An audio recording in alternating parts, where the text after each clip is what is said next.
I got into riding as a kid from my dad. My dad grew up riding motorcycles his whole life and racing. I was 3 years old when I rode for the first time. I remember my dad tells me a story too that the motorcycle shop didn't even want to sell him the helmet for me because they said I was too young. I started racing when I was 4 years old, and I kind of had my whole race career was like from 4 years old till I was like 18. I grew up on the poor side of everything. The only thing we did do was race together, and then when it got to a point to where I had to pay for things on my own and I didn't really make that much money, I kind of stopped for a while.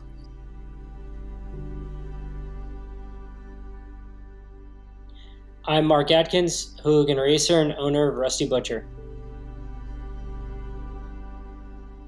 Ended up doing a lot of into clothing and everything, and then that spawned into the Rusty Butcher brand, which I ended up picking up a Sportster. I just kind of modified it to mimic a dirt bike somewhat.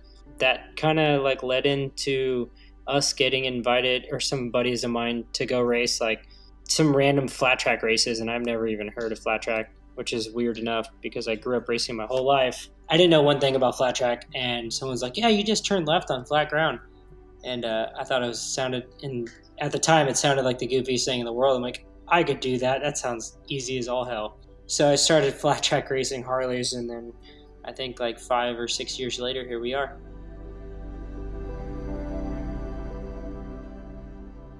I got the invite from Brawny. Speed Merchant kind of threw my name in the bucket to one of the guys at Harley who was looking for like a team of, I would say, dummies that do cool things on Harleys. And my name got brought up, so I ended up jumping, I think it was like a 75-foot tabletop in the rain for a Harley TV commercial. So it was fun.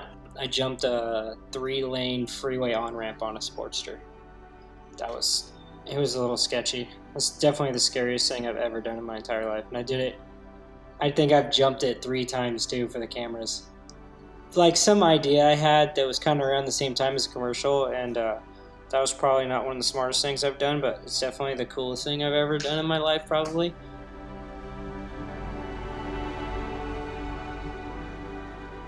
Rusty Butcher is an odd one. I started doing clothing when I was like 14 or 15 years old, so I've been doing it for over 17 years now. And I had this name and a keychain idea that I was playing around with, just kind of literally out of fun.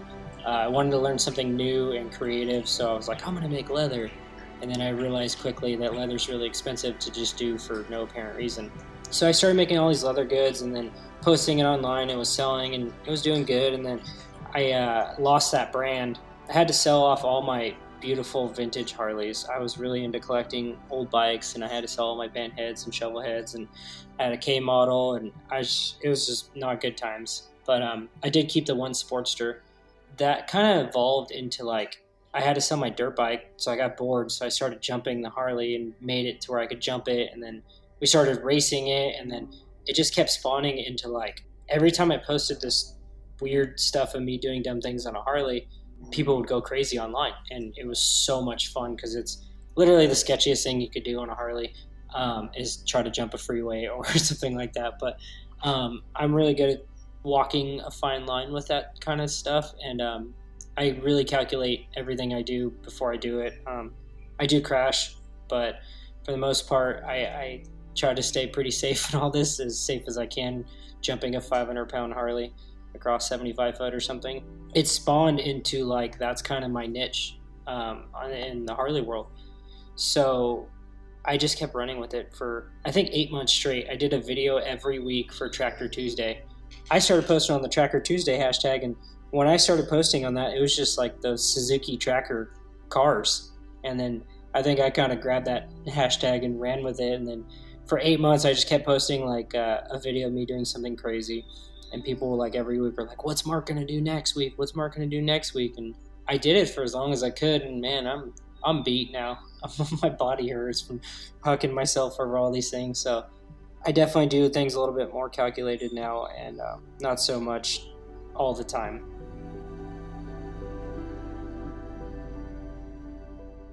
I would say one of my favorite memories is riding my CVO Road Glide all the way to Sturgis with some buddies of mine. I was out there with my photographer, Jonathan Griffith, who's one of my best friends, and my video guy, Garrett Riker, who's also one of my best friends. riding to Sturgis with them two dorks was like a big memory for me, for sure. Recently, I got the call from someone in Harley to jump over Green Day. Sometimes people call me for some fun things, and as scary as they are, I try to take them on, and that was a scary moment because I've never jumped ramps. I've jumped way farther on dirt, but like a ramp to ramp just seemed scarier for some reason. It was only like 25, 30 feet. Winning Flat Out Friday. That's one I won't forget. I won Flat Out Friday in front of the whole arena, and that was a really big moment that I won't forget. I felt so cool after winning that because you're like a whole arena full of people. I don't know, it was like 8,000 people or something. And you win in front of everyone and you win the main race, and it definitely felt rad.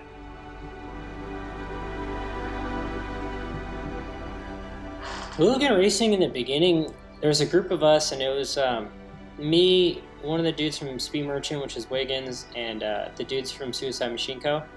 And it was just, and I think Fast J was there too, because I remember he always had an American flag on his bike, and it always flap in my face. Although I like American flags, it's really hard to race when one's flapping in your face. So we all just like got each other's numbers and then just hit each other up anytime that anyone let us at a track. And I say let us at a track because everyone hated when we showed up in the beginning. We were the outcast, tattooed faces, and looked like a bunch of dirtbags. And every time we showed up, we'd eat crap on the track and spill oil everywhere. And we just got dubbed like these big dummies that just keep showing up. And then I got yelled at every track for doing the wrong thing. And I kept asking questions. I'm like, well, if I'm doing it wrong, just teach me. And then eventually they like saw us showing up to any race they would let us to. So I think they found out that we just wanted to race motorcycles and have fun. And then they started showing us the ropes. And then we had a series in Del Mar, California, that name Hooligan got dubbed in a class one day, and then it just stuck from there.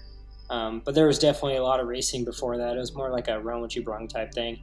And we showed up anywhere we could, raced any race. I remember we had a whim that you guys wanted us to do a race in Sturgis, and then we had someone else that said that we could race in Sturgis. We ended up hauling all the bikes to Sturgis. I think I had like 5 bikes in the back of my van on that trip too. It was crazy. My whole thing was this is a grassroots thing. It's for blue-collar dudes who just want to work on a bike in the garage. It's cheap to get into. It doesn't really matter what place you get. The thing that I tell all the newcomers is with Hooligan Racing, it matters what you portray online.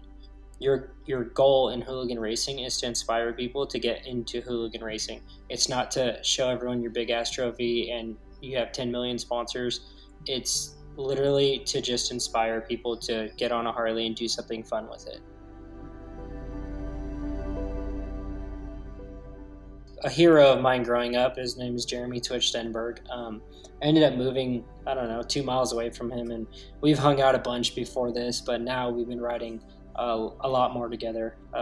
My shop's actually 100 feet away from his shop, and we unfortunately have to see each other almost every day. So we dove pretty big into the pit bike scene, I'd say last year, and it was like a accumulation of me, Twitch, Axel Hodges, all the unknown dudes, like everyone that's like kind of in our scene grabbed a pit bike, and even the dudes from San Diego, the Senders Only dudes, and Joey and all them, like everyone, we all got pit bikes. It's just been fun. It's different.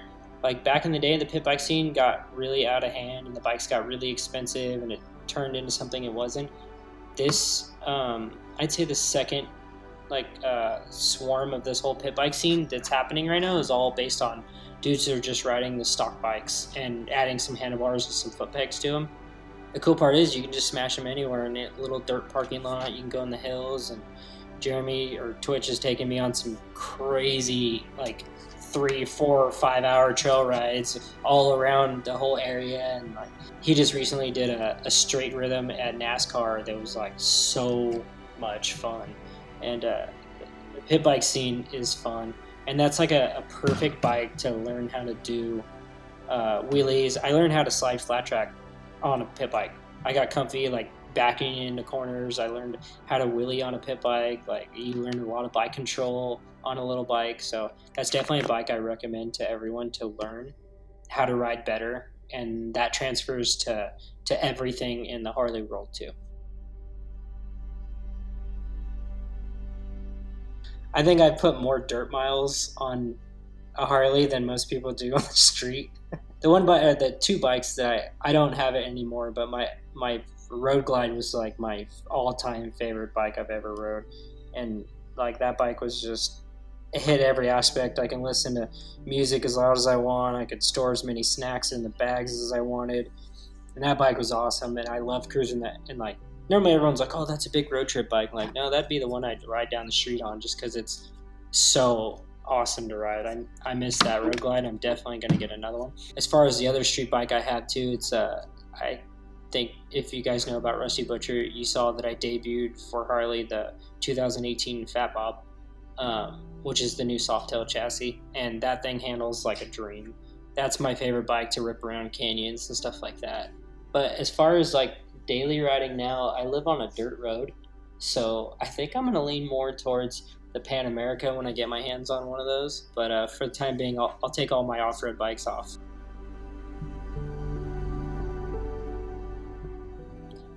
I had this one moment when I was like getting into motorcycles and it was fun. It didn't take over yet.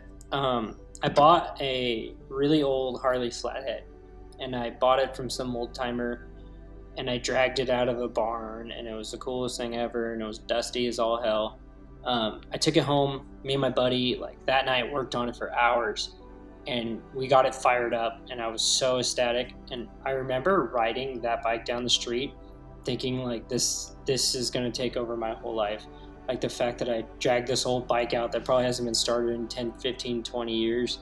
And I remember having the biggest smile on my face, and that was like one of my first, I'd say it was like my second Harley, but I kind of bought them all like very almost at the same time because I got hooked.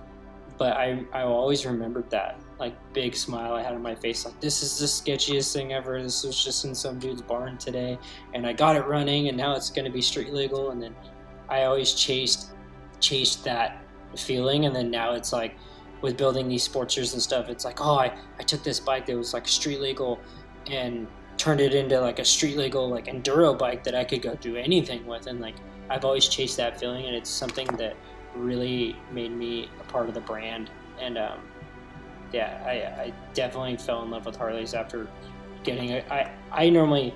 People don't normally get into vintage Harley first. I got into vintage first, and it made my love for Harley like so much stronger.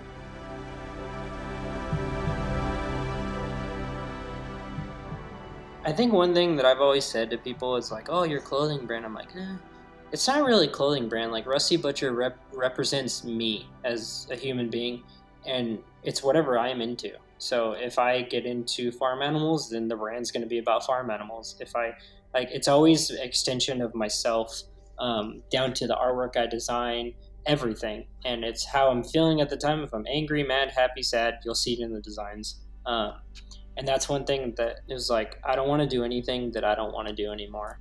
God forbid if my style goes out of style and I go out of business, that it's on my own terms, and that's fine with me, you know.